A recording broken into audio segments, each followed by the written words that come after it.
मैं ये चाहता हूं, ये कहने आया हूं कि आप परछाई के पीछे मत भागो, आप सूर्य की तरफ भागो, आप ईश्वर की तरफ जाओ, आप ऑल माइटी की तरफ जाओ, टुवर्ड्स हिम, टुवर्ड्स हिम।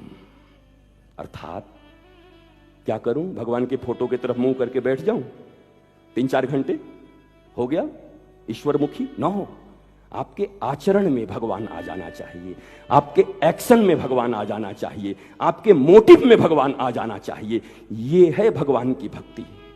पूजा भक्ति नहीं हो सकती, उपवास भक्ति नहीं हो सकता, वृंदावन जाना भक्ति नहीं हो सकती, अरे वैष्णो देवी जाना भी भक्ति नहीं हो सकता। अरे तुम्हारे पास पैसे हैं, रुपए हैं, हेलीकॉप्टर से तुम कहीं चले जाओ, क्या फर्क पड़ता है? हजारों 10,000 रुपए के टिकट कटा के जाके तिरुपति बालाजी में पीछे से दर्शन कर आओ, क्या फर्क पड़ता है? क्या तिरुपति बालाजी तुम्हारे लिए बैठे थे तुम्हारे 10,000 के टिकट के लिए कि भैया 10,000 का टिकट कटाया, इसको तो आशीर्वाद देना ही पड़ेगा? बल्कि वृंदावन देखो, हम तो एक बार थे वहां पर, एक संत ने बड़ी अच्छी बात कही कि 4 प्रकार के लोग हैं। एक ऐसे लोग जो वृंदावन में जन्मे पर वृंदावन में रहते नहीं, बाहर चले गए नौकरी के लिए, वृंदावन में जन्म हुआ। एक ऐसे हैं जो बाहर में जन्म लिए पर वृंदावन में रहते हैं। एक ऐसे भी हैं कि जन्म भी वृंदावन में लिया और रहते भी वृंदावन में हैं। पर चौथा वो है, न जन्म वृंदावन में हुआ, न वृंदावन में रहता है, पर उसका मन वृंदावन में रहता है। असली भक्त वही है, भले ही वृंदावन कभी नहीं गए पर मन तो वृंदावन में है। तन न जा पाए, पैसे की कमी हो सकती है, गरीब के घर में आ सकते हैं, कोई बात नहीं, मन जाने से कौन रख सकता है। और उनका नाम तन मोहन नहीं है। क्या है? कृष्ण का नाम बोलो, तनमोहन। अरे पूर्व प्रधानमंत्री को याद कर लो, याद आ जाएगा। मनमोहन, वो मन को मोहने वाले हैं, तन मोहने वाले नहीं है।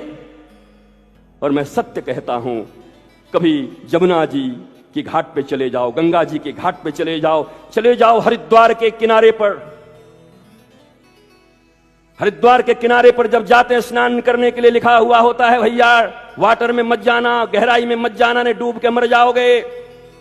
सिकंजे पकड़ के जाना, चेन पकड़ के जाना। वहां लिखा होता है कि अगर डूब गए तो मर जाओगे। इस दुनिया में 2 प्रकार का साहित्य है, साहित्य की भाषा है। 2 प्रकार की नदियां हैं, सरिता हैं। एक नदी है दूरक कूलक प्लावनी धारा, एक नदी है आत्मक कूलक प्लावनी धारा। दूरक कूलक प्लावनी धारा किसे कहते हैं? ये गंगा, ये जमुना, ये रावी, ये सतलुज, ये सब दूरक कूलक प्लावनी धारा हैं। जब स्नान करने की इच्छा होगी तो टिकट कटा के जाना पड़ेगा हरिद्वार, ऋषिकेश, वृंदावन, तब जाकर के स्नान कर पाओगे।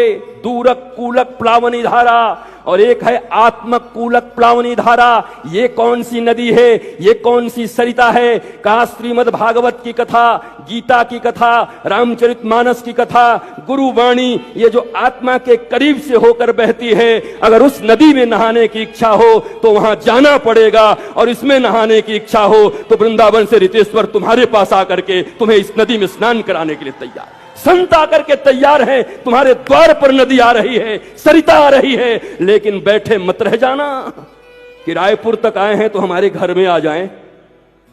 रायपुर तक आ गई तो एक बार इस ऑडिटोरियम के घाट पे जरा डुबकी लगा लेना। और उस नदियों के किनारे में लिखी हुई होती है, do not go into the water, it's very deep here. बहुत डीप है, मत जाना, बह जाओगे, मर जाओगे। दूरक कूलक प्लावनी धारा की नदियों में अगर डूब गए तो मर जाओगे।